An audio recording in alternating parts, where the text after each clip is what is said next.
¿Alguna vez te has preguntado por los fundamentos de nuestra realidad? ¿Y si te dijera que el mundo que nos rodea está gobernado por partículas misteriosas y dimensiones invisibles? ¿Me creerías? Nada es menos cierto. Sin embargo, desconocemos la naturaleza de las fuerzas y elementos que dan forma a nuestro universo. Es cierto que los avances científicos de los últimos siglos nos han permitido comprender en detalle los acontecimientos que tienen lugar a escala macroscópica. Pero cuando nos aventuramos a escalas más pequeñas, es como si entráramos en una realidad paralela cuyo funcionamiento se nos escapa. En este mundo de lo infinitamente pequeño, las leyes de la física y la relatividad que conocemos ya no se aplican. En su lugar, encontramos partículas extrañas, a veces invisibles, que interactúan de formas tan misteriosas que nos cuesta creer que realmente funcionen. Física cuántica, teoría de cuerdas, supersimetría, principio de incertidumbre. Tantas expresiones que intentan describir los mecanismos de esta realidad invisible para hacerla más comprensible. Por desgracia, algunos parámetros se nos siguen escapando. Y es posible que nuestras capacidades intelectuales nunca nos permitan domesticar los acontecimientos que tienen lugar en el corazón de los átomos. Dicho esto, mientras persista el misterio, la investigación continuará. Cada descubrimiento plantea inevitablemente su propia serie de preguntas. La exploración del mundo microscópico ha permitido a los científicos adentrarse en lo más recóndito de la naturaleza. Si hace unas décadas pensábamos que los átomos eran los componentes inseparables de la materia, ahora sabemos que estos elementos albergan un increíble bestiario de partículas. Quarks, gluones, el bosón de Higgs, neutrinos, fotones. Es suficiente para marearse.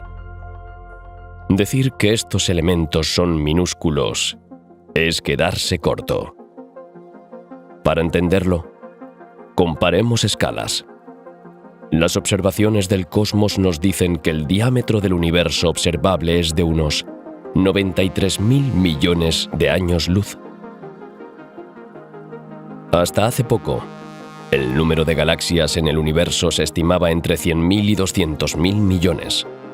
Según las últimas estimaciones, hay en realidad 2 billones. De hecho, nuestra Vía Láctea no es más que una minúscula gota de agua en un océano cósmico.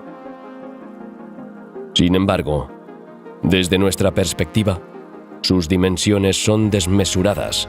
Se calcula que tiene más de 100.000 años luz de diámetro.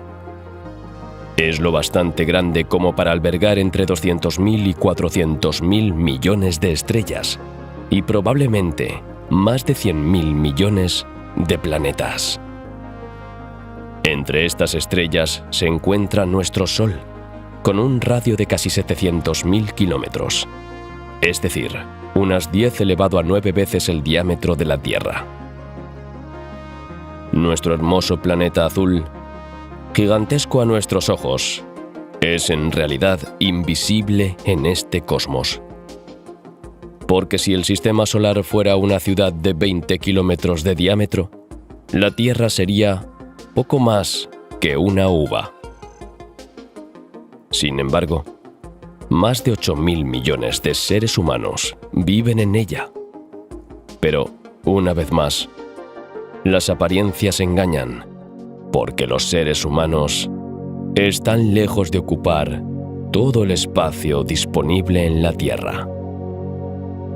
Si agrupáramos a todos los seres humanos que viven actualmente aquí, ocuparían una superficie del tamaño de la ciudad de Los Ángeles. Así pues, comparado con un planeta terrestre de tamaño modesto, el hombre es un grano de arena. Si esta comparación de escala te produce un ligero dolor de cabeza, espera a la siguiente parte, porque es posible ir mucho más lejos.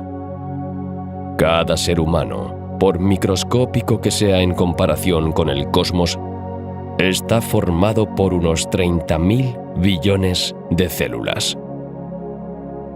Y estas minúsculas células, que solo pueden observarse al microscopio, están formadas a su vez por 100.000 billones de átomos. Esta cifra varía mucho de una célula a otra, pero sigue siendo totalmente desproporcionada. Espera, podemos ir aún más lejos. Si observamos el corazón de los átomos, nos sorprenderá descubrir que el 99,9% de ellos están vacíos. En otras palabras, las partículas elementales que dan vida a los átomos solo ocupan entre el 10 y el 14% de su estructura. Así que podemos decirlo. Teóricamente, la materia está formada por la nada. Parece una locura, pero en esa nada se esconden minúsculos elementos del mundo cuántico que dan vida a la realidad que conocemos. Y aunque estemos formados por átomos, su naturaleza profunda parece aún más lejana que los confines del universo observable. Así pues, lo infinitamente pequeño esconde muchos misterios. Querido viajero, muy buenas. Hoy vamos a explorar el corazón de la materia en lo infinitamente pequeño. Juntos intentaremos desvelar sus secretos mirando literalmente en lo más profundo de nosotros mismos. Pero antes de embarcarnos en una nueva aventura, recuerda darle a me gusta al vídeo y suscribirte al canal para no perderte nada. Gracias y buen viaje. Antes de embarcarnos en nuestro viaje al mundo de lo infinitamente pequeño, debemos echar un vistazo al mundo que nos rodea. Como sabes, se rige por leyes físicas que nos parecen inmutables. Entre ellas están la relatividad general de Albert Einstein, la mecánica newtoniana y el electromagnetismo clásico de Maxwell. Pero para descender a la escala cuántica, habrá que olvidar buena parte de estas verdades generales. En este mundo, observamos fenómenos intrigantes que no tienen en cuenta las leyes clásicas de nuestra realidad. ¿Quieres un ejemplo? Muy bien. ¿Conoces a alguien que esté vivo y muerto a la vez? Salvo en las películas de zombies de George Romero, esto es completamente imposible. Estos dos estados son muy distintos. Nadie puede estar a la vez muerto y vivo, al menos en el sentido literal de la palabra. Pero en física cuántica, las cosas son muy distintas. Una partícula puede existir simultáneamente en varios estados diferentes. Este fenómeno se llama superposición cuántica. Lo ilustra perfectamente el famoso experimento mental del gato de Schrödinger, formulado por el físico del mismo nombre en 1935. En este experimento, imaginamos una caja herméticamente cerrada que contiene un gato, un frasco de veneno, un dispositivo para detectar partículas radiactivas y un trozo de material radiactivo. Cuando el material radiactivo se desintegra, activa el dispositivo de detección, rompiendo el frasco de veneno y matando al gato. Según la física cuántica, antes de abrir la caja para realizar una medición, el estado del sistema, el gato, el material radiactivo y el veneno se describe mediante una superposición cuántica. Esto significa que el gato se encuentra teóricamente en un estado de superposición, tanto vivo como muerto, hasta que se abre la caja. Obviamente, este extraño experimento no refleja la realidad a escala macroscópica, pero nos permite comprender el fenómeno de superposición propio de las partículas subatómicas. ¿Te parece extraño? Bueno, solo hemos arañado la superficie de las rarezas que acechan en el reino de lo infinitamente pequeño. En su corazón está el entrelazamiento cuántico. Esta ley nos dice que cuando dos partículas están entrelazadas, sus estados cuánticos están inextricablemente unidos, independientemente de su distancia espacial. Y si dos partículas se encuentran en un estado de entrelazamiento, solo una medición puede decirnos cuál será su estado final. Una medición realizada en una de las dos partículas afectará instantáneamente al estado de su partícula gemela, aunque ambas estén separadas por grandes distancias. Es como si las dos entidades pudieran comunicarse inmediatamente, a una velocidad instantánea que supera la velocidad de la luz y desafía las leyes de la física moderna. Llamamos a esto fenómeno de no localidad. Todo esto puede parecerte muy complejo, y es perfectamente normal. La física cuántica es totalmente contraintuitiva. Tanto es así que más de un físico se ha rasgado las vestiduras intentando desentrañar sus secretos. Pero no te preocupes. Volveremos sobre los pormenores de la física cuántica con más detalle durante nuestro viaje. Mientras tanto, volvamos al mundo macroscópico que nos rodea. Al igual que Erwin Schrödinger, nosotros también vamos a realizar un experimento mental. Y para ello, vamos a imaginar que tenemos la capacidad de crecer y encogernos a voluntad. Un poco como el superhéroe Ant-Man de Marvel. Gracias a este poder, podemos viajar cerca del Monte Everest, la formación montañosa más alta de la corteza terrestre. Su punto más alto está a casi 9.000 metros sobre el nivel del mar. Así que vamos a crecer hasta alcanzar esa altura. Digamos que ese será el punto de partida de nuestro descenso a escala microscópica. Pero para encogernos, necesitamos diferentes marcos de referencia.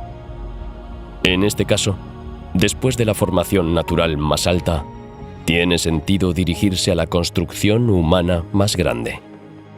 Para ello, tenemos que ir a Dubái, al Burj Khalifa. Esta gigantesca torre mide 828 metros de altura, casi 3 veces más que la Torre Eiffel, de 300 metros. Ahora, bajemos otro nivel y pongámonos a la altura del animal más grande de la Tierra. La ballena azul es un cetáceo que puede alcanzar los 30 metros de longitud y pesar casi 200 toneladas. Y esta misma ballena se alimenta de plancton, un conjunto de organismos muy pequeños que viven en un medio acuático. Su tamaño varía considerablemente según el tipo de organismo, pero el más pequeño de ellos no mide más de unos pocos micrómetros. Es decir, 1000 veces más pequeño que un milímetro. Gracias a nuestros superpoderes, podemos reducirnos al tamaño del microplancton para observarlo. Ahora somos diminutos, pero aún estamos muy lejos del átomo. Al igual que las bacterias y otros organismos unicelulares, tenemos el tamaño de una célula, pero aún no hemos alcanzado el tamaño de un virus. Sí, los virus son mucho más pequeños que las bacterias. aunque a menudo se asocian erróneamente. Las bacterias están en el rango de los micrómetros, por lo que son fáciles de observar con un microscopio óptico. En el caso de los virus, las cosas son muy distintas. Los virus miden entre 20 y 300 nanómetros. Por tanto, son entre 10 y 100 veces más pequeños que una célula.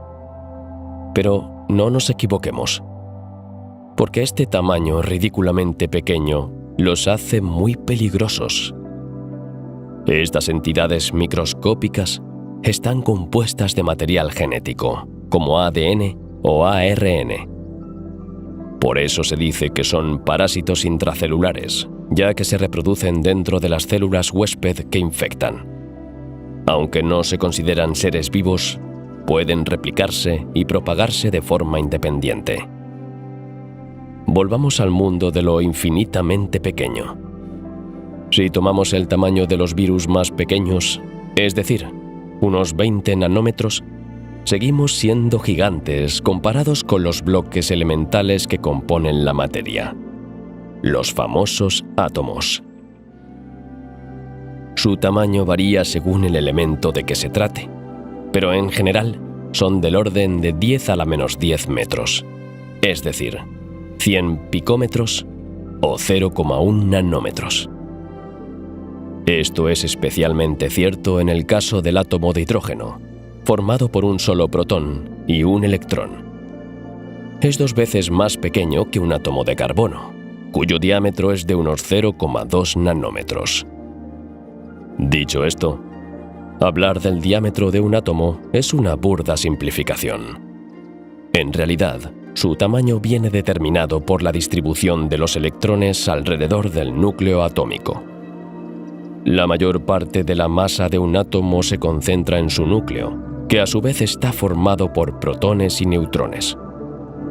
Los electrones, en cambio, son mucho más ligeros y ocupan un volumen mayor. Por tanto, el tamaño de un átomo viene determinado por el volumen que los electrones pueden ocupar alrededor del núcleo. Es la nube de electrones. Los electrones permanecen siempre a distancias fijas y cuantificadas. Son las llamadas capas externas de electrones. Probablemente todo esto te parezca bastante complejo. Para ilustrar esta distribución, pongamos un ejemplo con elementos a escala macroscópica. Imagina que la Luna es un electrón y la Tierra el núcleo de un átomo. En esta hipótesis, la Luna puede orbitar alrededor de la Tierra, pero solo a lo largo de ciertos radios bien definidos. Imaginemos también que no se desplaza sobre un plano bidimensional, sino sobre la superficie de una esfera. Su posición tiene en cuenta las 3 dimensiones del espacio, pero siempre a una distancia fija de la Tierra, que corresponde a las distintas capas electrónicas exteriores. La Luna puede encontrarse potencialmente en cualquier lugar de una de estas capas, con mayor o menor probabilidad de presencia en determinados lugares. Y la única forma de conocer su posición exacta es realizar una medición. Repitiendo las mediciones un gran número de veces, podemos estimar la probabilidad de presencia para cada zona de cada capa. Es exactamente el mismo principio con los electrones que gravitan alrededor de los núcleos atómicos. Esta incertidumbre sobre su presencia es de naturaleza puramente cuántica. En realidad, la Luna no se comporta en absoluto como un electrón. Es posible determinar su posición con gran precisión simplemente mediante cálculos y sin observación directa. Pero debido a la naturaleza cuántica de los electrones, su posición exacta en un momento dado siempre es desconocida si no se toman medidas. En física, esto se conoce como orbital atómico. Se trata de una función matemática que nos da la probabilidad de la presencia de un electrón alrededor de un núcleo en una región determinada. Ten en cuenta estas explicaciones, ya que te serán útiles durante el resto de nuestro viaje. También nos ayudan a entender por qué los átomos, falsamente representados como canicas, están en realidad formados principalmente por espacio vacío. Para entenderlo mejor, volvamos a nuestro átomo de hidrógeno y reduzcámoslo a su tamaño de 0,1 nanómetros. En este punto, estamos avanzando a pasos agigantados hacia lo infinitamente pequeño. Y agárrate el sombrero, porque con 0,1 nanómetros somos más pequeños que el hombre con respecto al Sol. Para comprender lo desproporcionadamente pequeños que son los átomos, también podemos hacer la siguiente estimación. El cuerpo de un adulto medio contendría 100.000 veces más átomos que estrellas hay en todo el universo observable. En otras palabras, algo así como 7 por 10 elevado a 27 átomos. Estas cifras pueden hacer que tu cerebro se dispare. Pero para observar realmente los elementos más pequeños conocidos de la materia, todavía tenemos que descender hasta su corazón. Y una vez más, la caída es vertiginosa. Como hemos dicho, el núcleo del hidrógeno está formado por un solo protón. Sin embargo, este protón no es del orden de un picómetro, sino de un femtómetro, es decir, de 10 a 15 metros. Para ser más precisos, el tamaño de un protón es de 0,877 femtómetros. El núcleo del hidrógeno es, por tanto, 10.000 veces más pequeño que el propio átomo. Para hacernos una idea, si la nube atómica de hidrógeno tuviera el diámetro de un estadio de fútbol, su núcleo no sería mayor que una canica colocada en el centro del campo. En cuanto al electrón, se considera una partícula elemental, lo que significa que no está formado por partes más pequeñas. Es muy difícil estimar su tamaño, que nunca se ha determinado con precisión. Sin embargo, los científicos coinciden en que es inferior a 10 elevado a menos 22 metros. Así que, volviendo a nuestro ejemplo del estadio de fútbol, si el protón es una canica en el centro del campo, el electrón no sería más grande que el virus más pequeño. Al igual que somos incapaces de imaginar la extensión infinita de nuestro universo, somos incapaces de conceptualizar el tamaño de las partículas más elementales. Sea como fuere, tras este formidable descenso al reino de lo infinitamente pequeño, ahora podemos sumergirnos en el corazón de los átomos. Ahora estamos en la escala de los átomos. Pero antes de descubrir lo que se esconde en su interior, veamos cómo se comportan entre sí. Como sin duda sabes, toda la materia que nos rodea está formada por átomos y moléculas. Podemos interactuar con ella y nuestros cuerpos están sujetos a las mismas leyes físicas. Hipotéticamente, también existen otras formas de materia que no interactúan con los átomos que conocemos. La más conocida es la famosa materia oscura. Pero para no perdernos en el limbo del mundo material, nos concentraremos únicamente en la materia conocida. Como acabamos de explicar, todo lo que nos rodea está formado por átomos. Tu cuerpo, los alimentos que comes, la ropa que vistes, el aire que respiras o incluso la pantalla en la que estás viendo este vídeo. Pero para formar los innumerables tipos de elementos que conocemos, los átomos tienen que juntarse y combinarse. Así es como se forman las moléculas. Por ejemplo, Un átomo de hidrógeno puede unirse a otro átomo de hidrógeno para formar dihidrógeno. Dos átomos de hidrógeno también pueden unirse a un átomo de oxígeno para formar una molécula de monóxido de dihidrógeno. En otras palabras, una molécula de agua. Es como si cada átomo fuera un ladrillo de Lego con su propia forma.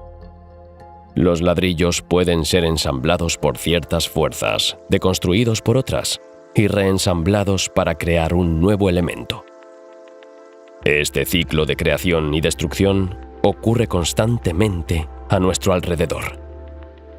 A veces da lugar a pequeñas moléculas como el dihidrógeno, el dioxígeno o incluso el dinitrógeno. Cada una de ellas está formada por solo dos átomos. Pero en otros casos, las moléculas creadas son extremadamente largas y complejas. Son las llamadas macromoléculas.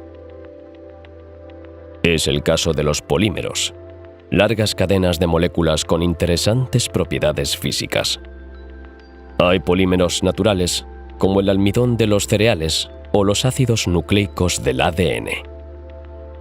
También hay polímeros sintéticos, los famosos plásticos como el poliestireno. Una de las moléculas más grandes es una proteína natural llamada titina o conectina. También es la proteína más grande conocida.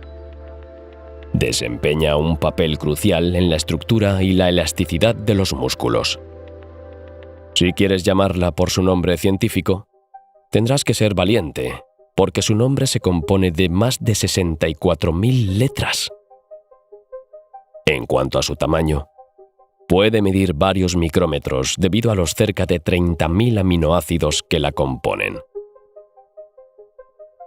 Todo esto nos lleva a preguntarnos por las fuerzas que permiten a los átomos, por pequeños que sean, unirse para formar elementos tan complejos como resistentes.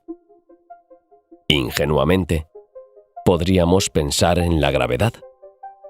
Por desgracia, su intensidad está ligada a la masa de los objetos. Como los átomos tienen una masa casi nula, esta hipótesis queda descartada. Entonces, ¿cómo se relacionan entre sí?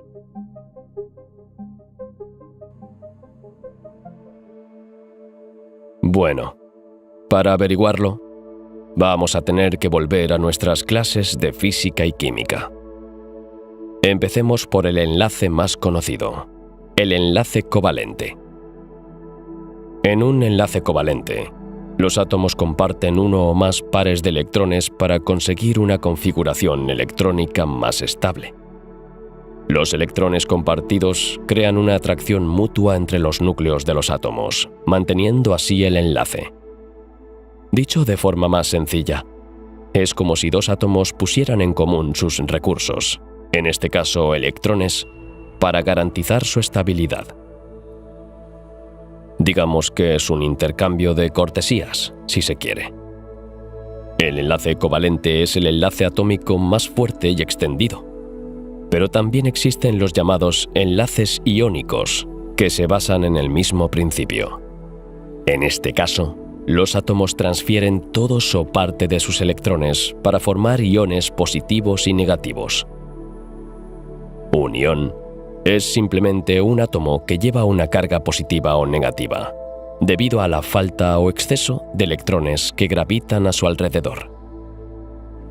Sí, los electrones son partículas con carga eléctrica negativa. En consecuencia, las fuerzas de atracción entre iones de carga opuesta mantienen unidos a los átomos. ¿Me sigues?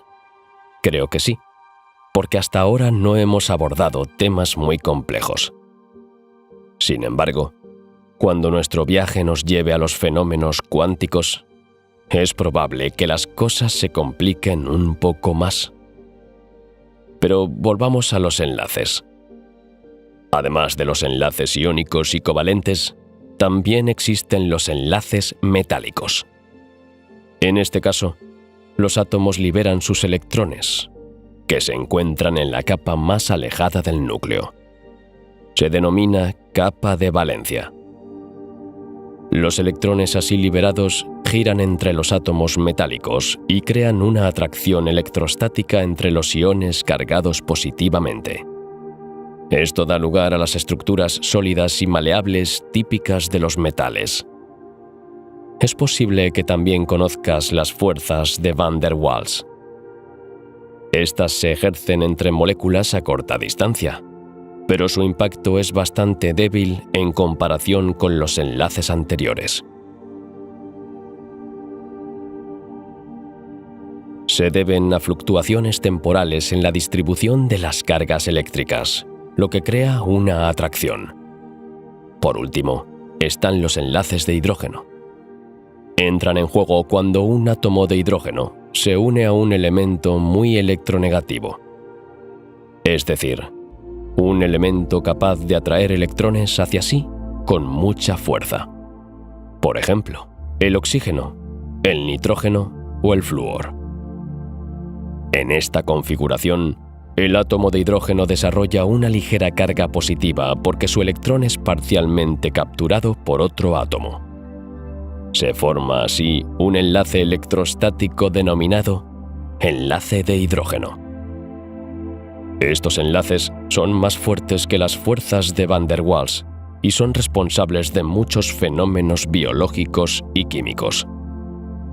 Por ejemplo, permiten que el agua forme gotas que se adhieren a las superficies. También es esta fuerza la que permite a las salamanquesas trepar por las paredes. Los enlaces de hidrógeno intervienen incluso en la estabilidad de las proteínas y la estructura del ADN. Así que, sin llegar siquiera al corazón de los átomos, podemos ver que son increíblemente complejos. Obedecen a fuerzas que les son propias y que dan lugar a las leyes de la materia que observamos a nuestra escala, aunque seamos incapaces de comprenderlas. Y ahora que hemos visto cómo se comportan los átomos entre sí, es hora de continuar nuestro viaje observándolos de forma aislada. Al igual que hay individuos grandes y otros más pequeños, los átomos tienen formas diferentes. Estas formas se caracterizan por el número de electrones que poseen y por los elementos que componen sus núcleos. Estos elementos se llaman nucleones, pero probablemente los conozcas mejor como protones y neutrones. Cuantos más nucleones tiene un núcleo atómico, más masivo es el átomo que lo porta. De hecho, el hidrógeno, que solo tiene un protón, es el átomo más ligero. El átomo más pesado es el uranio 238. Su núcleo contiene 92 protones y 146 neutrones. Aunque es el más masivo del bestiario atómico, su masa sigue siendo ridículamente baja en nuestra escala. Aproximadamente 4 por 10 a la menos 25 kilogramos. Y si te preguntas por su diámetro, es de 350 picómetros, o 0,35 por 10 a la menos 10 metros. A pesar de todo, sigue siendo el rey de los átomos que se encuentran en la naturaleza. Otros elementos aún más imponentes han sido creados en el laboratorio. En particular, el oganesón, que es oficialmente el elemento más pesado de la tabla periódica. Sintetizado artificialmente por primera vez en 2002, es muy inestable y se desintegra en menos de 1 milisegundo. En la actualidad, muchos científicos creen que es imposible crear un nuevo elemento más pesado, pero otros sostienen lo contrario. En cualquier caso, para no complicar innecesariamente las cosas, continuaremos nuestra aventura en el corazón de un átomo simple, el átomo de oxígeno.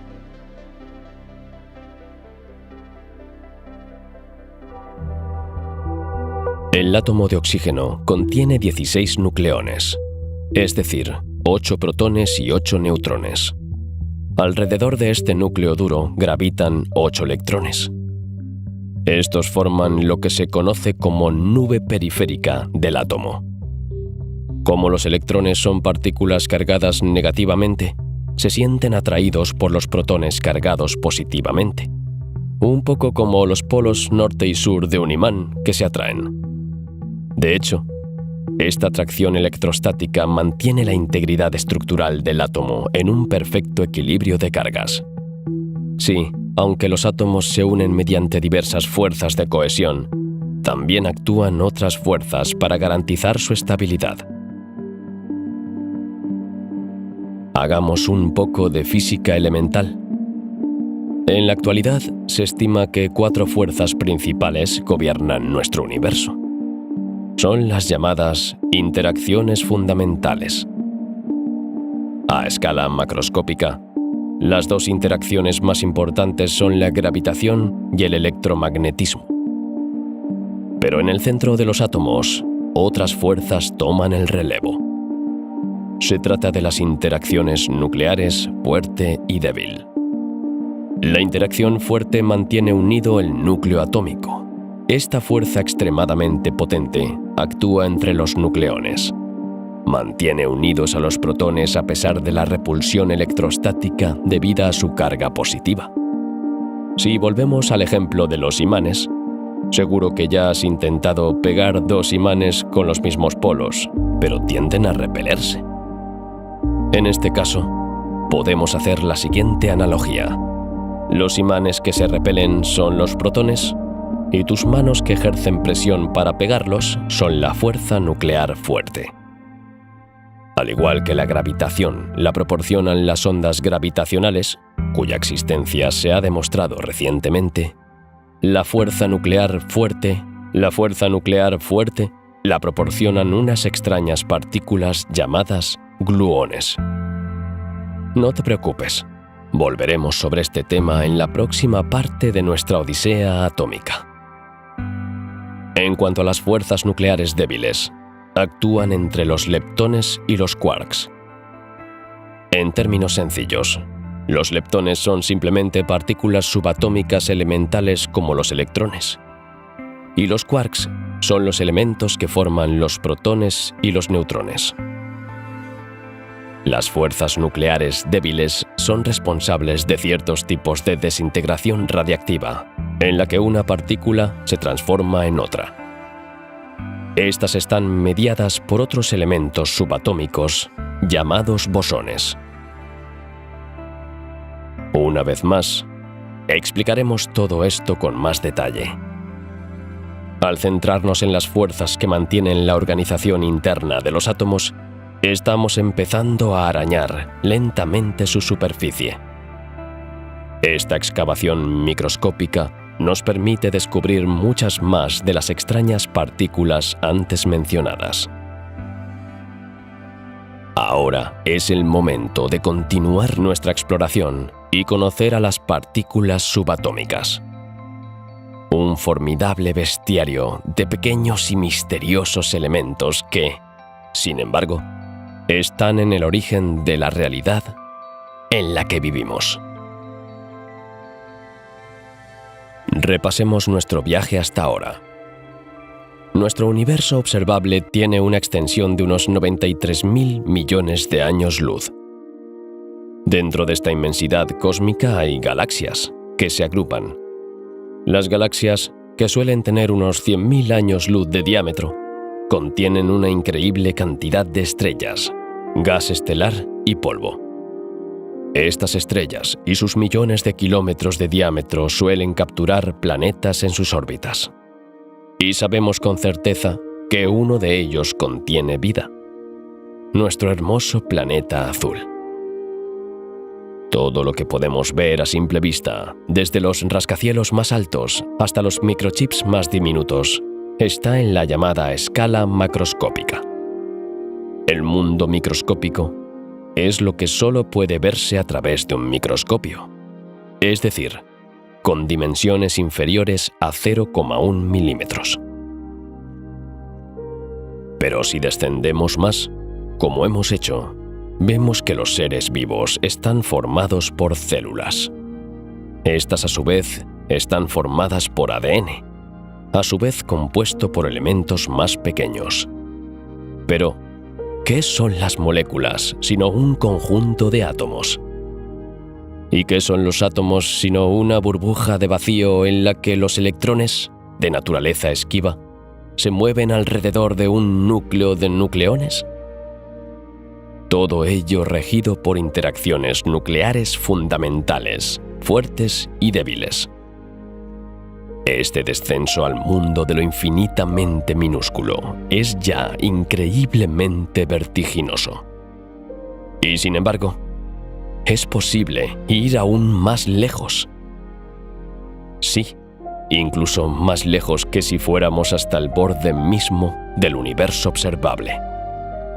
A tal escala, el viaje parece infinito. Porque en el corazón de los protones y los neutrones hay otras partículas elementales. Los famosos quarks. Si bien los antiguos griegos, como Demócrito y Epicuro, habían teorizado sobre la noción de átomo, sin poder validar la hipótesis, la palabra resurgió muchos años después, en el siglo XVIII. Los avances científicos permitieron demostrar la existencia de estos componentes elementales de la materia. El físico John Dalton fue uno de los primeros en revivir el concepto de átomo en el siglo XIX. Posteriormente, otros científicos como J.J. Thomson, Ernest Rutherford y Albert Einstein validaron y enriquecieron estas hipótesis. Se demostró que el átomo no es irrompible o indivisible como pensaban los griegos, sino que se trata de un cuerpo principalmente vacío en el sentido más estricto del término, formado por un núcleo cargado eléctricamente, alrededor del cual se mueven los electrones.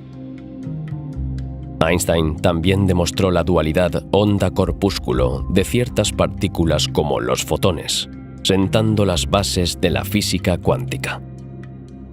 Sin embargo, estas mentes brillantes aún estaban lejos de sospechar que el átomo no era el fin, sino más bien una nueva puerta de entrada a un mundo aún más complejo, el llamado universo subatómico.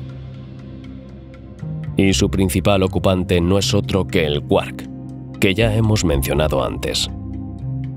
Así que echemos un vistazo más de cerca al quark. Será una excelente introducción al tema antes de pasar a descubrir más sobre sus congéneres. En primer lugar, es importante saber que un quark no es una entidad única. Este término engloba un grupo de partículas fundamentales. Hablamos de partículas fundamentales cuando no pueden dividirse en partes más pequeñas. Al menos, no según nuestros conocimientos actuales. Por ello, los quarks se consideran los componentes elementales de la materia. Son responsables de la formación de protones, neutrones y otras partículas subatómicas. El descubrimiento de los quarks se remonta a los años 60, cuando los físicos Murray Gell-Mann y George Thwaite propusieron de forma independiente una teoría sobriamente titulada Teoría de los quarks. Planteaban la hipótesis de que los protones, los neutrones y otras partículas similares estaban formados por partículas más pequeñas e indivisibles. No fue hasta 1975 cuando se observó experimentalmente el primer quark, gracias al acelerador de partículas del CERN. Esta proeza tecnológica se encuentra en la frontera franco-suiza, cerca de Ginebra, y también se conoce como Gran Colisionador de Hadrones, o LHC. Se trata de un tubo circular de 27 kilómetros de largo, enterrado bajo tierra, que acelera las partículas a velocidades cercanas a la de la luz hasta que colisionan. El resultado es un choque microscópico, pero de una violencia sin precedentes, que permite descomponer la materia para revelar sus partes constituyentes. Pero volvamos a nuestros pequeños quarks. Actualmente conocemos 6 tipos, el último de los cuales fue descubierto en 1997. He aquí la lista. 1. Los quarks up. 2. Los quarks down. 3. Los quarks extraños. 4. Quarks encanto. 5. Top quarks. Y 6. Quarks bottom. Cada uno de estos quarks tiene propiedades únicas. Entre ellas, una masa, una carga eléctrica y un spin. Su carga se denomina fraccionaria, porque corresponde a 2/3 o menos 1/3 de la carga de un electrón. En cuanto al spin, es importante definir este concepto, porque está omnipresente en la física de partículas.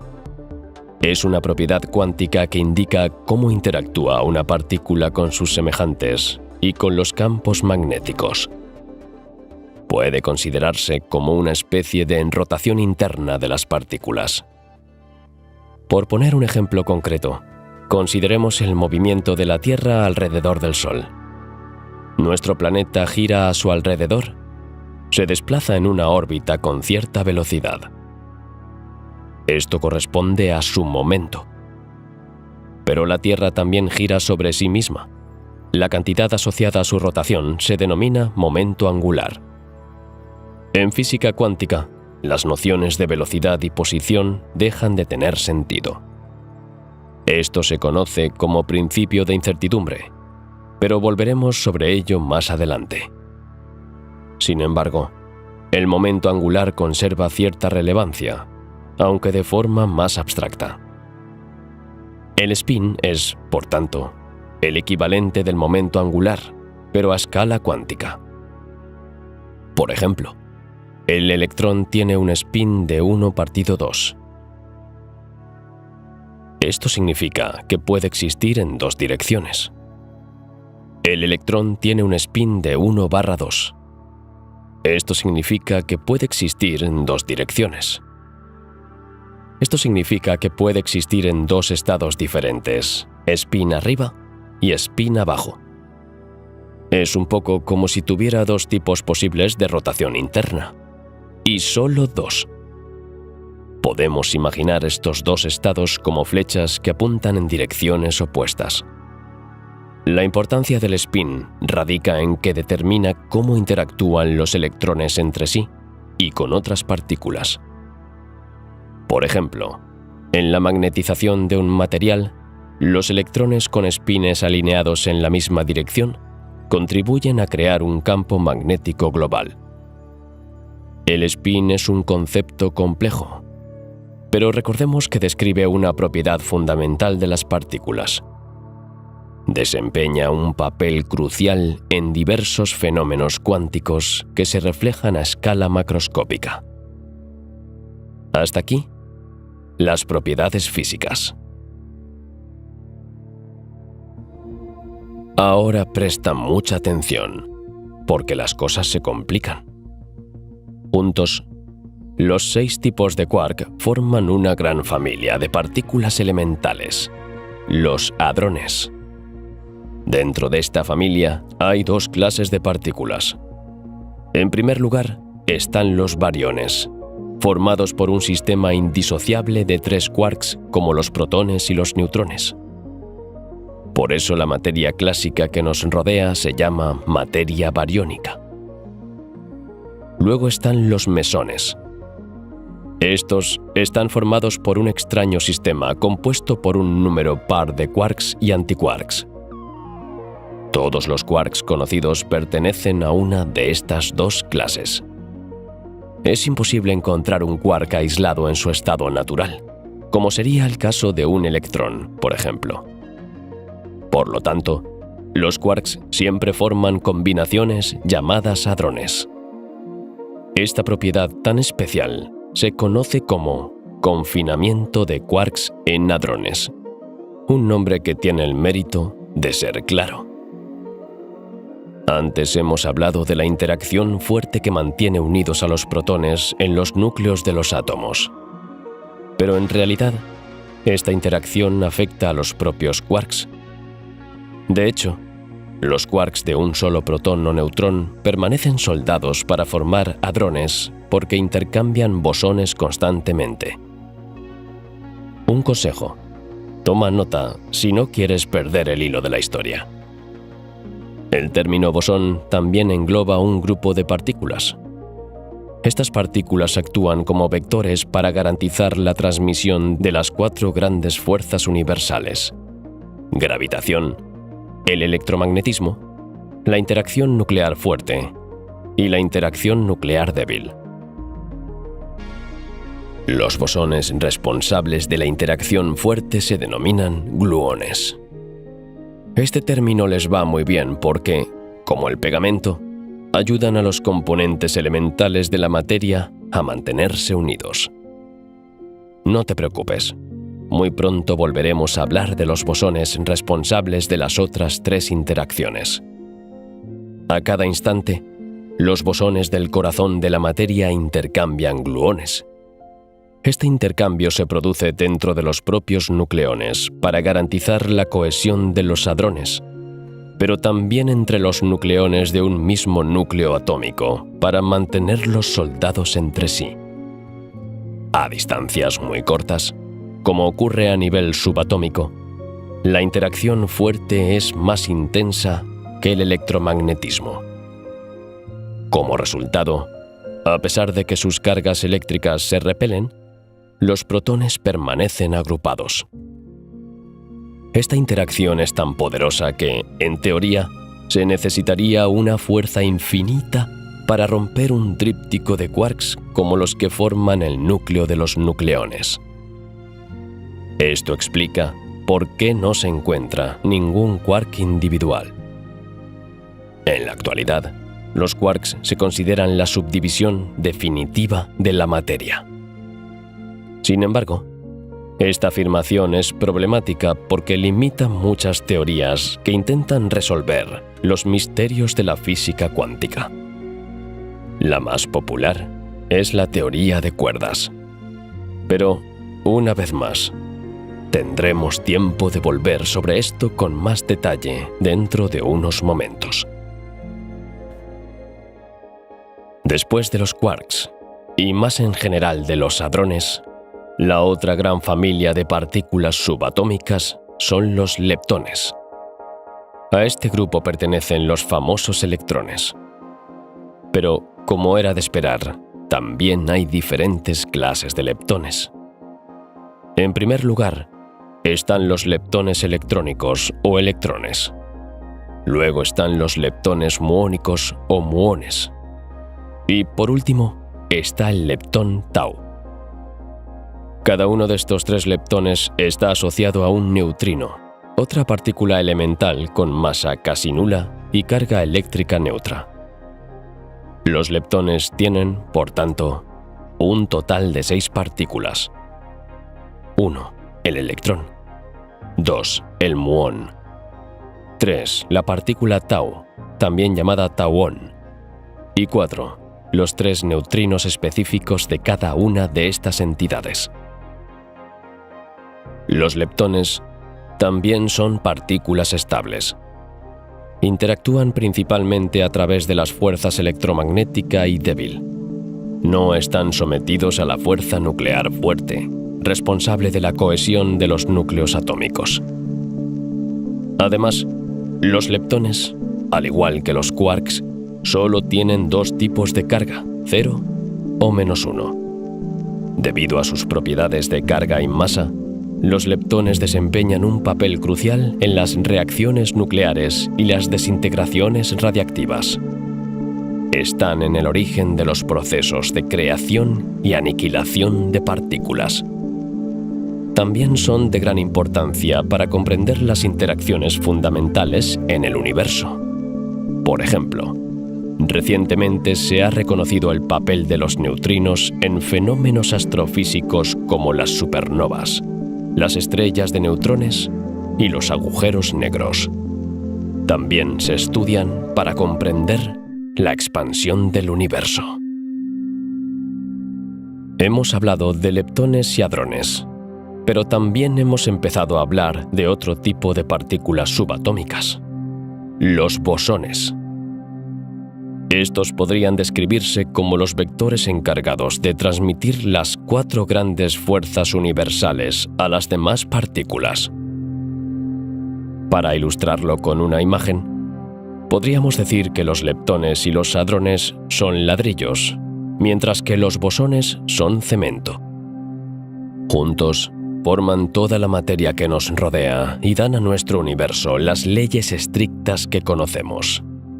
Como hemos visto, los gluones son bosones que garantizan la interacción fuerte y la cohesión en el corazón de los átomos. Dan vida a los neutrones, protones y mesones. Los gluones no tienen masa y se cree que hay 8 en total. A continuación, viene la interacción electromagnética.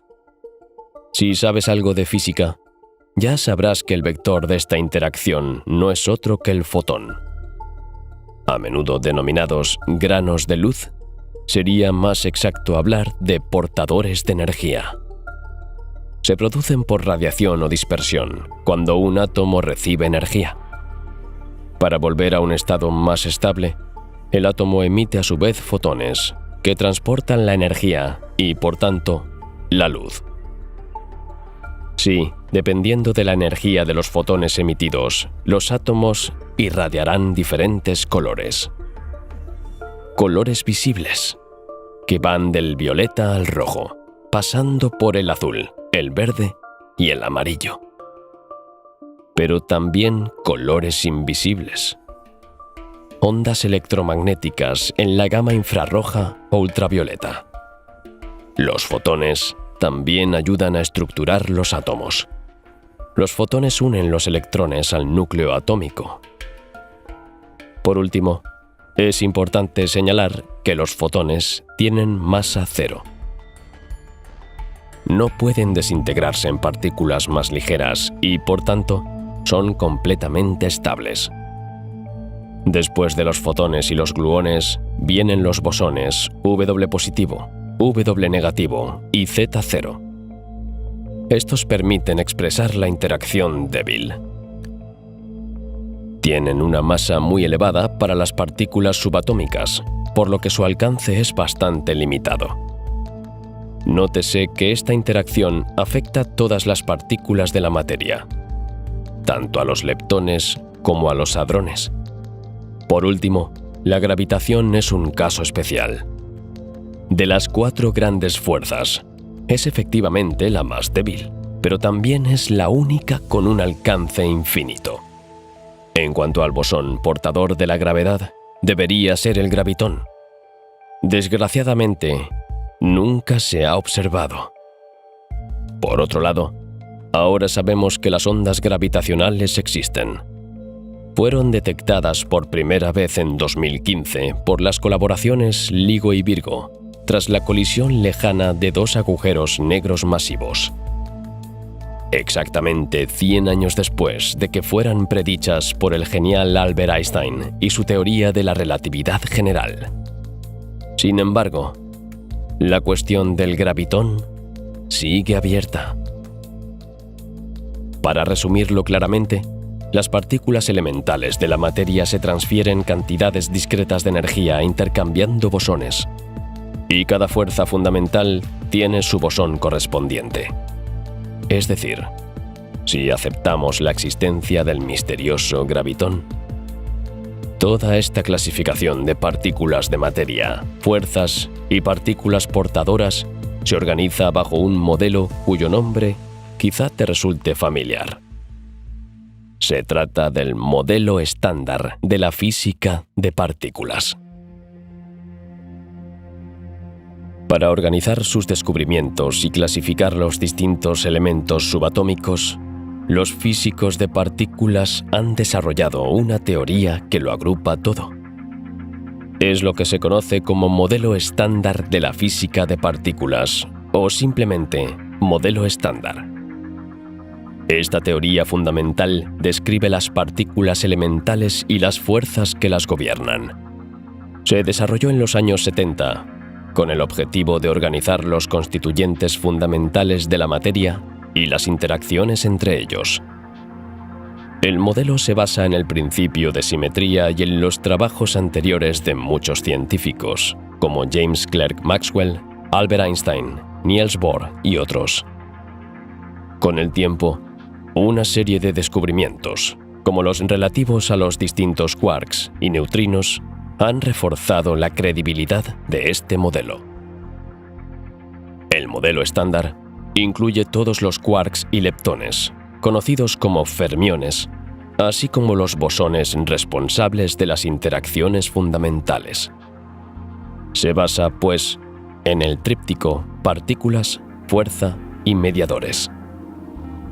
Pero este modelo utiliza a su vez otras teorías para describir las partículas y sus interacciones. En particular, el principio de simetría y la teoría cuántica de campos. Todo esto es bastante complejo para cualquiera que no tenga los conocimientos previos necesarios. Pero para simplificar las cosas, podemos decir que la teoría cuántica de campos es un marco matemático utilizado para describir las partículas elementales y sus interacciones. Según esta teoría, el espacio está rodeado por un conjunto de campos. Se trata de entidades matemáticas que se propagan por el espacio e interactúan con las partículas. Los campos cuánticos se describen mediante ecuaciones denominadas ecuaciones de campo, que especifican cómo evolucionan en el espacio-tiempo. Esta teoría se basa en los principios de la mecánica cuántica, que postula que las partículas pueden describirse mediante funciones de onda probabilísticas. Una de sus características esenciales es la noción de cuantificación. Según esta idea, las partículas y sus campos asociados existen en estados cuantizados discretos y no en un continuo infinito. Esto implica que las partículas elementales solo pueden tener ciertos valores discretos de energía, momento, carga, etc. La teoría cuántica de campos también se basa en el principio de superposición, según el cual los estados cuánticos pueden combinarse linealmente para formar nuevos estados. Esto permite describir fenómenos como la creación y aniquilación de partículas, así como las interacciones entre ellas. En resumen, el modelo estándar es más un intento de unificar diferentes teorías que una teoría en sí misma. Y este intento ha tenido mucho éxito, por decirlo suavemente. Pero, por desgracia, hay algunas zonas grises en el panorama. Empezando por la gravedad, que lucha por encontrar su lugar en este modelo. Sí, el modelo estándar abarca las interacciones electromagnéticas así como las fuerzas nucleares fuerte y débil. Proporciona una explicación muy satisfactoria de cómo estas fuerzas actúan sobre todas las partículas de la materia. También predijo la existencia de ciertas partículas que se descubrieron años más tarde en el colisionador de partículas del CERN. Pero, ¿qué ocurre con la gravedad?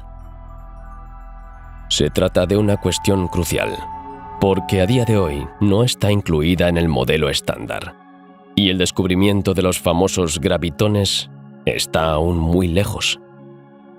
Por un lado, tenemos la teoría cuántica, que se utiliza para describir el mundo microscópico. Y por otro, tenemos la teoría de la relatividad general utilizada para describir el mundo macroscópico. El problema es que nadie puede conciliar ambas.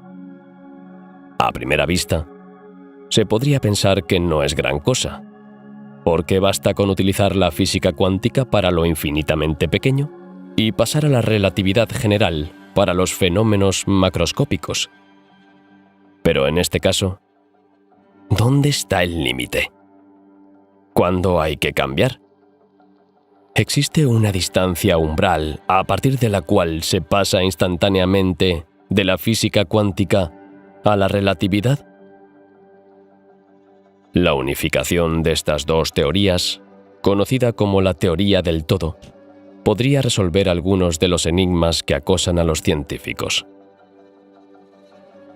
Entre ellos, la expansión del universo, la desaparición de la antimateria tras el Big Bang y muchas otras cuestiones. Y otros interrogantes se van añadiendo a la lista. En la actualidad, la gravedad es insignificante a nivel subatómico. Esto se debe a que la intensidad de esta fuerza depende de la masa de los objetos, que es casi nula en el mundo de lo infinitamente pequeño. Dicho esto, hay muchos casos especiales en los que gravedad intensa y escala microscópica coexisten. ¿Puedes adivinar cuáles son? La respuesta está en el corazón de los agujeros negros y en el primer instante del universo, donde una cantidad fenomenal de materia está contenida en un punto de densidad infinita llamado singularidad.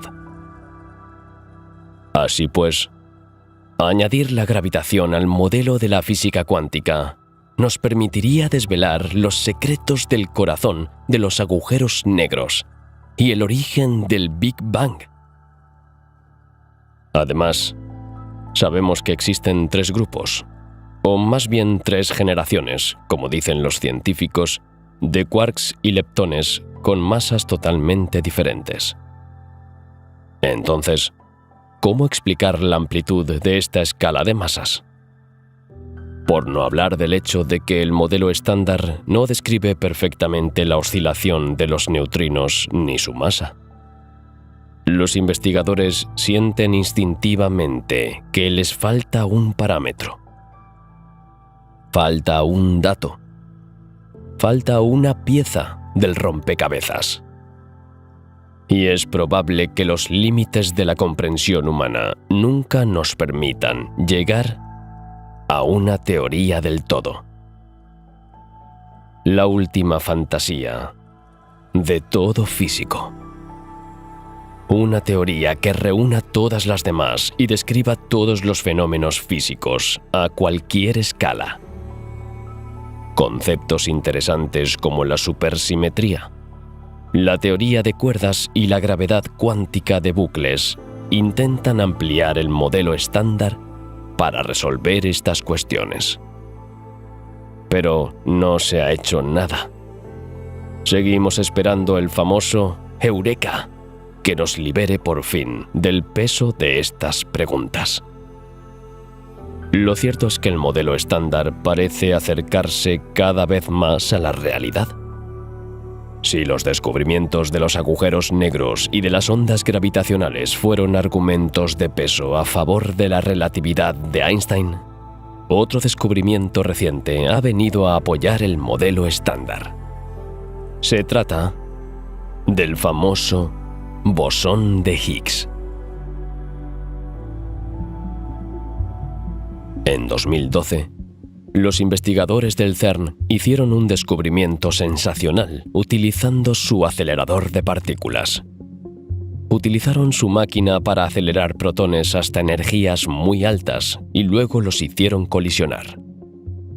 Estos choques de alta energía crearon condiciones similares a las que existían justo después del Big Bang. La búsqueda del bosón de Higgs consistió en detectar sus productos de desintegración en este entorno primordial. El bosón de Higgs es inestable y se desintegra casi instantáneamente en otras subpartículas. Por ello, los científicos han estado buscando firmas de estas desintegraciones específicas para identificar el bosón oculto. Y entonces, en julio de 2012, se anunció el descubrimiento. Los datos recogidos mostraban marcadores significativos que correspondían a las firmas esperadas del bosón de Higgs. Tras un análisis en profundidad de los datos, se confirmó oficialmente la existencia de la partícula de Higgs. Esto ocurría unos 50 años después de que el físico británico Peter Higgs formulara la hipotética existencia de un objeto cuántico que daría masa a las partículas. La teoría de Higgs era la siguiente. Según él, las partículas elementales adquieren su masa al interactuar con un campo que llena todo el espacio. Cuanto más sensible es una partícula a este campo, más masiva es. Y la manifestación cuántica de este campo no es otra que un bosón, conocido como bosón de Higgs. De hecho, las partículas más masivas, como los quarks y los electrones, interactúan fuertemente con el campo de Higgs, mientras que las partículas sin masa, como el fotón, no interactúan en absoluto con este campo. Todo esto suena bastante inverosímil a primera vista, y sin embargo, parece ser la realidad. El descubrimiento del bosón de Higgs marcó un punto de inflexión en la confirmación del modelo estándar. También fue crucial para comprender el origen de la simetría electrodébil. Pero, ¿qué es la simetría electrodébil? Pues bien, cuando el universo estaba muy caliente justo después del Big Bang, la fuerza electromagnética y la fuerza débil se unificaron en una sola fuerza, la fuerza electrodébil. Las partículas no tenían masa y se movían a la velocidad de la luz. Al enfriarse el universo, se desencadenó el campo de Higgs, que rompió esta simetría y separó las fuerzas electromagnética y débil. Este campo también dio masa a las partículas, creando el universo que conocemos hoy. Es fascinante ver cómo algo tan diminuto como un bosón puede explicar la formación de nuestro universo supuestamente infinito. Hasta ahora, nuestro viaje nos ha llevado al borde mismo de la materia.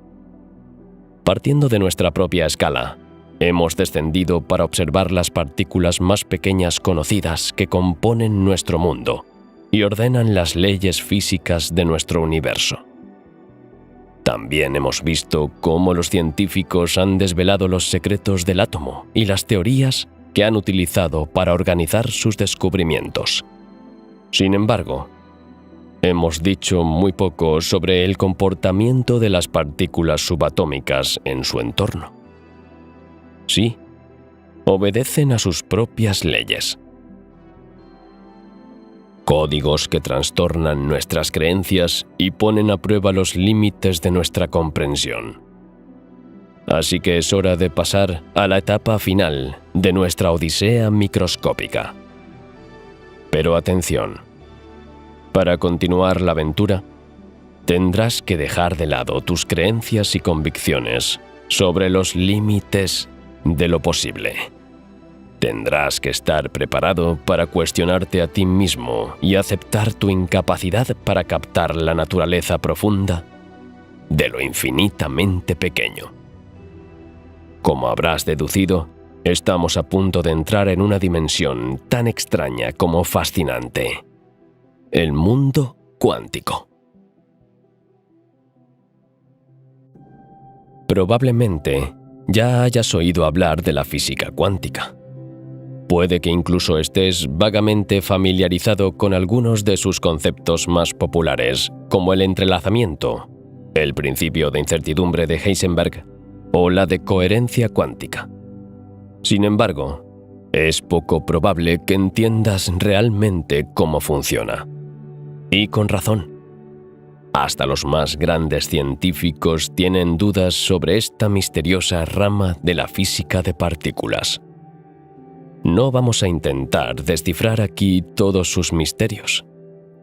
En su lugar, explicaremos algunos de sus principios fundamentales, así como las teorías que han surgido a raíz de ella. Pero antes de nada, empecemos por sentar las bases. Definamos qué es la física cuántica. En pocas palabras, es una rama de la física que estudia las propiedades fundamentales de la materia y la energía a escala atómica y subatómica. Nos permite comprender fenómenos como la estructura del átomo, la naturaleza de la luz, la superposición, el entrelazamiento cuántico y la dualidad onda-partícula. Sí, en nuestra comprensión actual de la física, cualquier partícula puede compararse a una onda en un campo. Por ejemplo, la luz es una onda en un campo electromagnético, pero también es un flujo de partículas llamadas fotones. Esta doble naturaleza de las partículas subatómicas, en particular de los electrones, se conoce como dualidad onda-corpúsculo. Así lo demostró el famoso experimento de la rendija de Young, uno de los experimentos más bellos de la física moderna. He aquí un breve resumen. En 1801, el físico británico Thomas Young realizó un experimento para demostrar la naturaleza ondulatoria de la luz. Hasta entonces, la comunidad científica había pensado que la luz estaba formada por partículas, como pensaba el gran Isaac Newton. Pero el experimento de Young demostró lo contrario. Al hacer pasar un haz de luz a través de dos pequeñas rendijas muy juntas, Young observó que se formaba un patrón de interferencia en la pantalla situada detrás de las rendijas. Como este patrón es característico de las ondas, el debate quedó zanjado. Pero un siglo después, Albert Einstein, que no necesita presentación, salió a la palestra con una idea que a primera vista parecía absurda. La luz no es una onda, sino un flujo de corpúsculos, a los que llamó quantum, y que más tarde pasarían a llamarse fotones. Propuso un experimento para demostrar su afirmación. Y lo más sorprendente fue que sus resultados experimentales eran efectivamente válidos. Por un lado, Young había conseguido demostrar que la luz era una onda, y por otro, Einstein demostró que estaba formada por fotones. El descubrimiento de Einstein condujo al descubrimiento del efecto fotoeléctrico, que se utiliza para generar electricidad mediante paneles solares. Incluso le valió el premio Nobel en 1921. En ese momento se reavivó el debate sobre la naturaleza de la luz y la cuestión parecía insoluble. Más tarde, se repitió el experimento de la rendija de Young, pero no con un haz de luz, sino con un flujo continuo de electrones.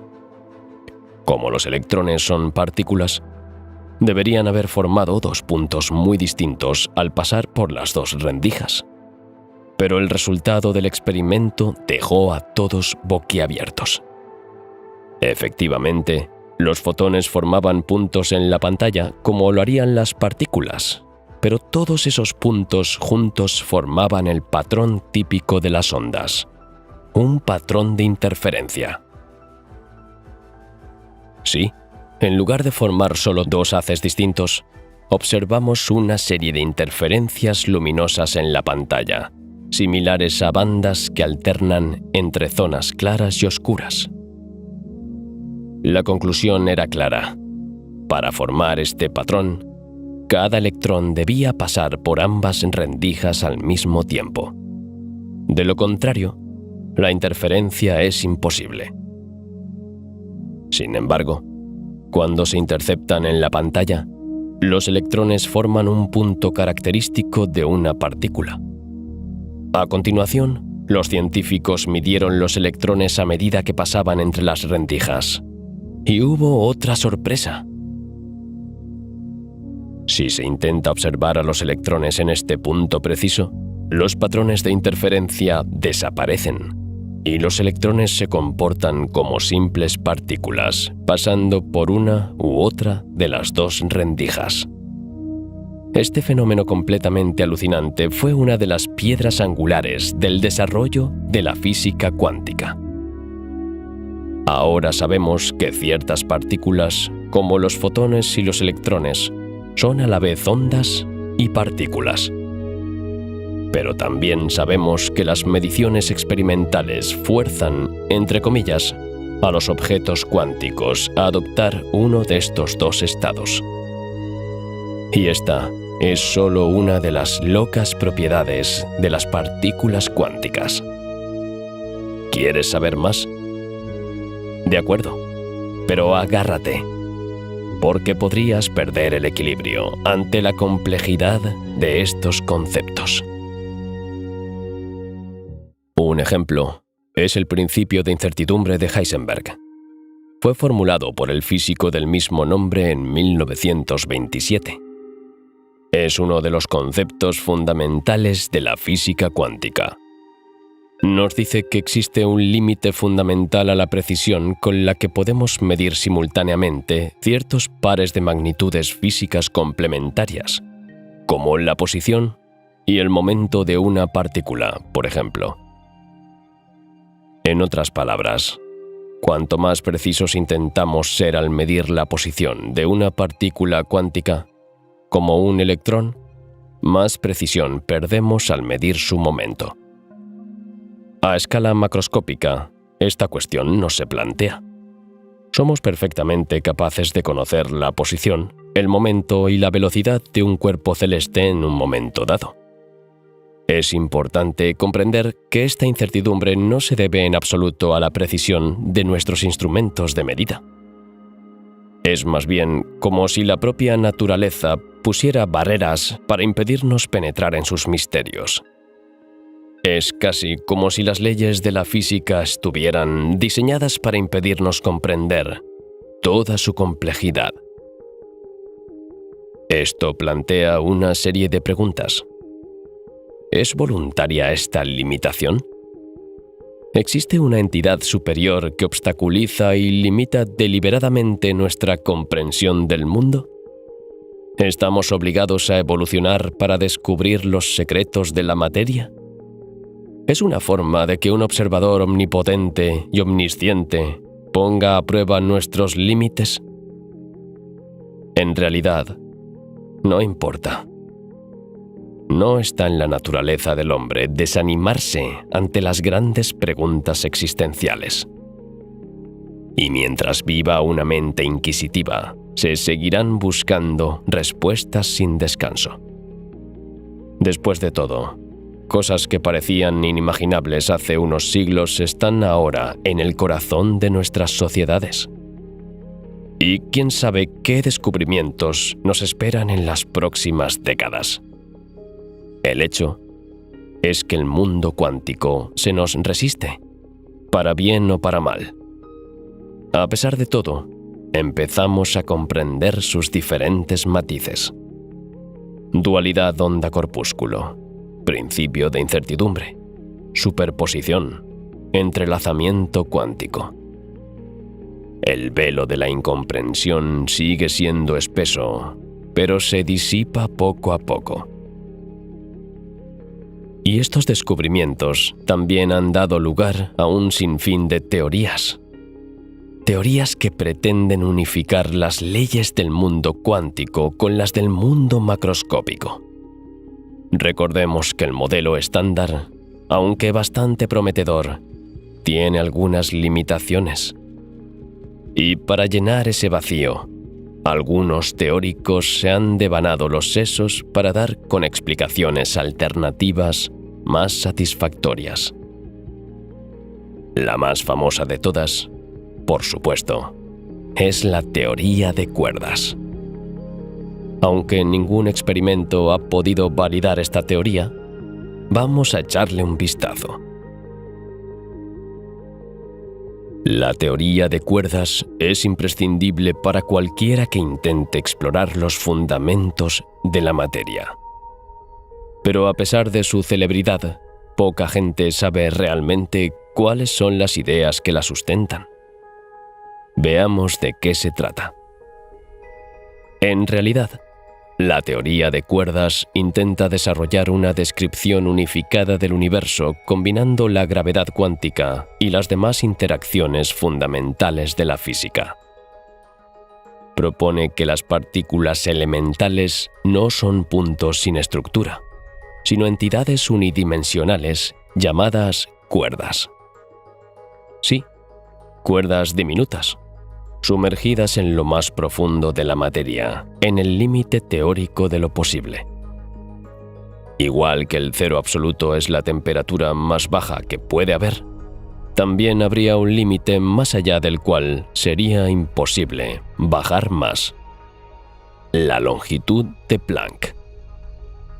Una distancia 1 billón de billones de veces menor que el radio de los protones.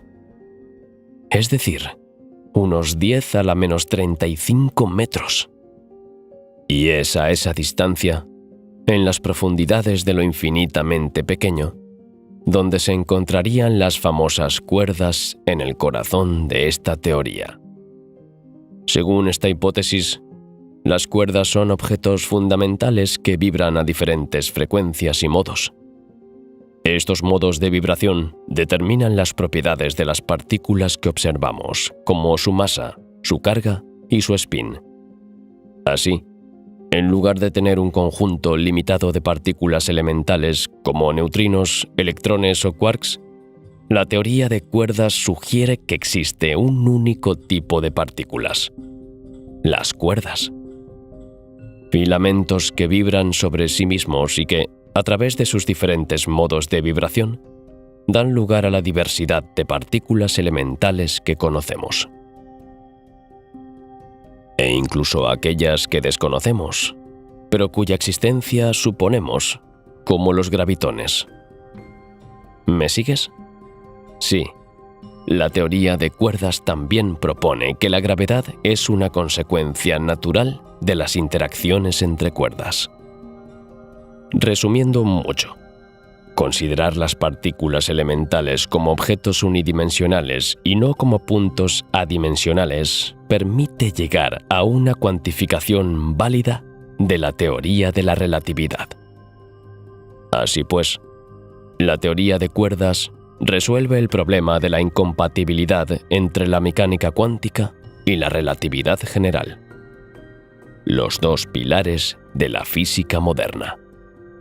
Este es también el punto central de las teorías alternativas al modelo estándar. Todas ellas intentan cuantificar, es decir, proponer una alternativa utilizable a la teoría de la relatividad, pero a escala cuántica, más comúnmente conocido como el problema de la gravedad cuántica.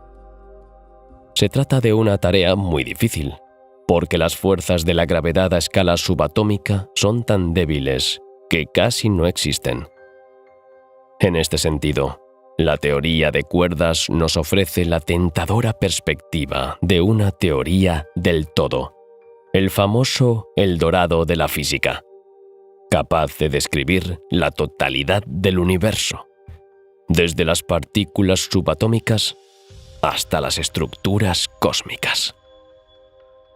Incluso sugiere la existencia de una partícula adicional, el axión, que sería un candidato ideal para explicar el origen de la materia oscura. Sin embargo, al intentar resolver algunos problemas, esta teoría plantea otros. Sí, una característica esencial de esta gran idea es la necesidad de añadir dimensiones adicionales a las 4 dimensiones del espacio-tiempo que conocemos. En efecto, existen varias dimensiones desconocidas que están enrolladas o comprimidas a una escala superior a la microscópica. Y el consenso es que se necesitan 10 dimensiones para que la teoría de cuerdas funcione. Es decir, una dimensión del tiempo y 9 dimensiones del espacio. Para los no iniciados, esta hipótesis un tanto descabellada explicaría por qué no percibimos estas dimensiones adicionales a pesar de nuestros equipos de detección mejorados. Para superar estas diversas incoherencias, la teoría de cuerdas se ha ampliado de varias maneras, dando un giro a las cuerdas o estipulando la existencia del multiverso. Entendamos, pues, que la teoría de cuerdas sigue siendo un trabajo en curso. Sus defensores aún están lejos de tener su fórmula completa. A muchos investigadores les desconcierta, entre otras cosas por los numerosos retos matemáticos y conceptuales que plantea. Hasta la fecha, ningún experimento directo ha podido confirmarla. Y con razón. Debido a las 6 dimensiones desconocidas y ocultas que postula esta teoría, son tantas las predicciones experimentales que no pueden confirmarse. Pero no se han perdido todas las esperanzas. Hay un componente de la teoría de cuerdas que bien podría verificarse en la práctica. Este prometedor componente se llama supersimetría. Se trata de una extensión teórica de la física de partículas que propone la simetría entre los componentes de la materia, las fuerzas universales y los mediadores que las unen. Pretende resolver ciertas limitaciones y cuestiones no resueltas de la física de partículas, como la naturaleza de la materia oscura. La supersimetría postula la existencia de parejas para cada partícula conocida del modelo estándar. En la actualidad, existen 12 partículas elementales en el modelo estándar. Pero si contamos sus diferentes versiones, así como las antipartículas, llegamos a 61. La supersimetría nos dice que hay el doble de partículas, 122 en total. Estas partículas supersimétricas se denominan superpartículas. Para cada partícula de materia, es decir, para cada fermión, existe una superpareja. Por ejemplo, el doble del electrón se llama selectrón. Y para cada partícula de fuerza, los bosones, existe también un supercompañero. En el caso del fotón, sería el fotino. Y cada partícula supersimétrica pertenecería a la categoría opuesta a la de su doble. Así, el selectrón sería un bosón y el fotino un fermión. Por tanto, habría tantos bosones como fermiones, y el modelo estándar estaría incompleto. Sin embargo, ninguno de estos hipotéticos gemelos se ha observado nunca. Pero donde la idea parece prometedora es que, gracias al progreso tecnológico, pronto deberíamos tener una respuesta.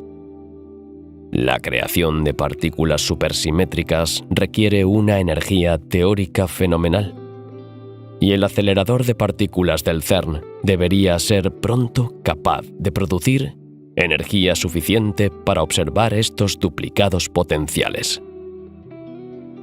Si, a pesar de los avances del CERN, no se detecta ninguna partícula supersimétrica en los próximos años, la teoría quedará seriamente en entredicho.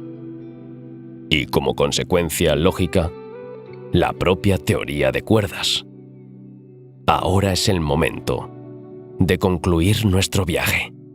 Y para ello, ¿qué mejor que presentaros otra teoría? Una vez más, pretende rellenar las lagunas del modelo estándar, proponiendo un enfoque diferente de la teoría de cuerdas. ¿Su nombre? Gravedad cuántica de bucles. A diferencia de la teoría de cuerdas, que incluye la existencia de objetos fundamentales, la gravedad cuántica de bucles se centra en la geometría del propio espacio-tiempo. En esta teoría, el espacio-tiempo no se ve como un continuo liso, sino como una red discreta formada por bucles o enlaces que conectan sus distintos puntos. Estos bucles representan las interacciones cuánticas fundamentales entre regiones del espacio-tiempo y forman una estructura discreta. O una estructura discontinua, si lo prefieres.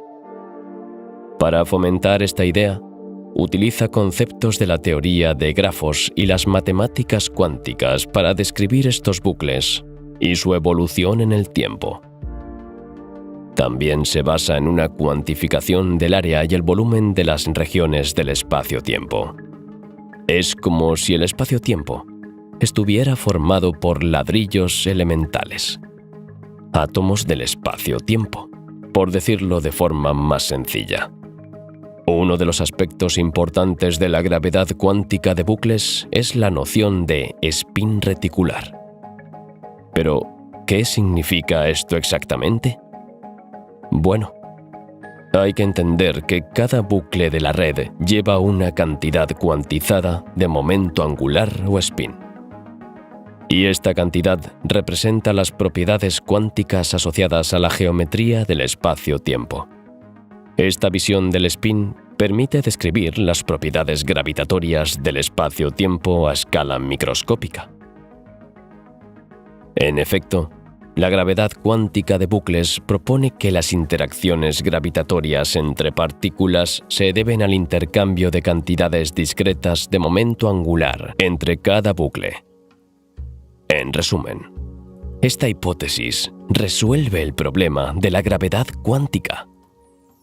Sin embargo, al igual que la teoría anterior, la gravedad cuántica de bucles sigue siendo objeto de estudio. El problema sigue siendo el mismo. Es muy difícil de comprobar experimentalmente porque predice efectos significativos, pero a escalas extremadamente pequeñas que no son directamente accesibles a nuestros equipos de medida.